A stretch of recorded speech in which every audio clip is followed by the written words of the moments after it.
खबर उज्जैन से, जहां महिदपुर में 10 करोड़ रुपए की लागत से बना शासकीय हॉस्पिटल, जिसका लोकार्पण डॉक्टर मोहन यादव के कर कमलों द्वारा किया गया, लेकिन यहां के डॉक्टरों के ढीले रवैये के कारण आए दिन मरीजों की फजीहत होती रहती है।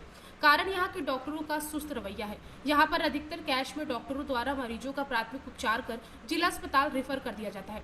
सबसे ज्यादा परेशानी तो प्रसूताओं और उनके परिजनों को आती है। किसी प्रसूता को डिलीवरी के लिए जिले में रेफर कर दिया जाता है। महिदपुर तहसील का यह सबसे बड़ा अस्पताल है, जिसे सिर्फ नाम से सर्व सुविधा युक्त कहा जा सकता है। आज की अरनिया चुबड़ी के निवासी जगदीश नायक की पुत्री की डिलीवरी होनी थी, जिसे 108 की मदद से शासकीय चिकित्सा महिदपुर लाया गया, जहां डॉक्टर शिवानी द्वारा परिजनों को कहा गया कि बच्चा पेट में उल्टा है, इसे जिला अस्पताल रेफर किया जा रहा है। घबराते परिजन 108 की मदद से प्रसूता को उज्जैन के लिए लेकर निकले। अस्पताल से मात्र 4 किलोमीटर दूर महिला की नॉर्मल डिलीवरी हो गई, जिसे वापस अस्पताल लाया गया। बच्चे को ऑक्सीजन दी जानी थी, फिर उसे जिला अस्पताल रेफर कर दिया गया। यह कोई एक केस नहीं, आए दिन ऐसा होता रहता है। यहाँ सर्दी, खांसी और बुखार का ही इलाज कर रहे हैं। अधिकतर मामले में यहाँ के डॉक्टर को जिला अस्पताल ही नजर आता है। करोड़ों के बने अस्पताल में आज तक एनेस्थीसिया की सुविधा भी उपलब्ध नहीं हो पाई है। यह सोचने वाली बात है।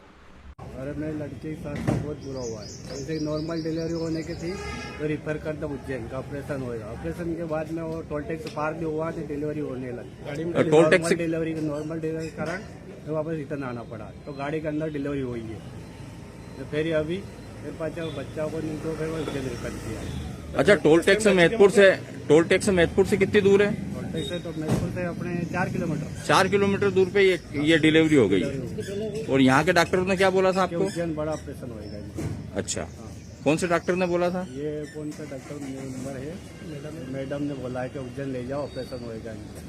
ठीक है, क्या नाम है आपका? जगदीश नायक। कौन से गाँव रहते हैं आप? खेड़ा। ठीक। करके आप लोगों ने यहाँ पर उनका उचित इलाज नहीं करते हुए उज्जैन के लिए रेफर किया था, जिसका महतपुर से 4 किलोमीटर दूर पे ही उसकी डिलीवरी हो गई, वो भी नॉर्मल। उसके बाद यहाँ हॉस्पिटल में लाया गया और फिर स्थिति को गंभीरता देखते हुए आपने फिर उन्हें उज्जैन रेफर किया। इसका पूरा मामला क्या था और इसमें जो दोषी अगर हैं या जो व्यक्ति की जो लापरवाही है उनके ऊपर आपके द्वारा क्या कार्रवाई की जाएगी?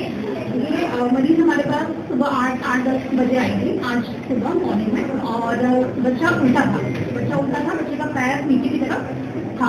इसकी वजह से होती है और छोटे सेंटर तो उसकी बच्चा फंस सकता है, बच्चा को खतरा हो सकता है बच्चे की जान।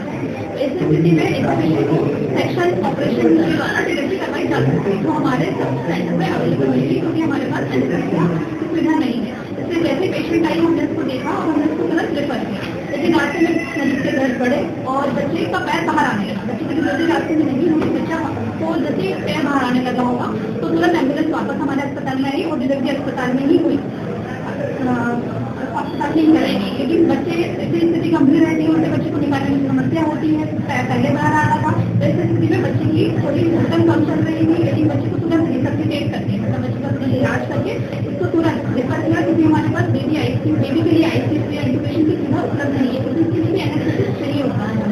इस स्थिति में एनेस्थेसिस नहीं होने की वजह से हमें इसे हमारे पेशेंट को रेफर करना पड़ता है। लेकिन फिर भी अगर इस कंडीशन में या इस पूरे चीज में अगर किसी की मिस्टेक नहीं होगी या फिर गलती नहीं होगी तो और थोड़ा और हम उससे कार्रवाई करेंगे, पूरा ठीक हम देखेंगे, फिर से सारी सैंपलिंग लेंगे। अगर किसी को दिक्कत नहीं है, कोई बोल था तो उनकी कार्रवाई करेंगे। अच्छा, जैसे कि आपने बताया कि यहाँ पे एनेस्थीसिया के लिए कोई डॉक्टर या कोई वो नहीं है, तो इसके लिए आपने आगे कहीं सूचना करी है? इसके लिए हमने ऑफिस में और सब जगह नोटिस दिया हुआ है कि हमारे अस्पताल में ओटी बना हुआ है, नया अस्पताल बना है हमारे पास, सुविधा अवेलेबल नहीं है। तो इसके लिए हमारे द्वारा लेटर भेजे गए हैं, जैसे कि अवेलेबिलिटी रहेगी। ये लेटर कितने दिन पहले पहुँचाए गए होंगे आपके द्वारा? लेटर हमारे द्वारा पिछले महीने भी भेजा गया है, उसके पहले भी 2 महीने पहले भेजा गया था, और हर बार ये मीटिंग वगैरह में डिस्कस होता है कि एनेस्थेसिस नहीं है। मतलब जिले से इस अस्पताल के लिए कोई एनेस्थेसिक नहीं दिया गया है? ठीक है, क्या नाम है आपका? Okay ma'am, thank you. Mahidpur से सी न्यूज संवाददाता राहुल कुमावत की रिपोर्ट। फिलहाल इस बुलेटिन में बस इतना ही। देश और दुनिया की तमाम बड़ी जानकारियों के लिए बने रहिए सी न्यूज भारत के साथ।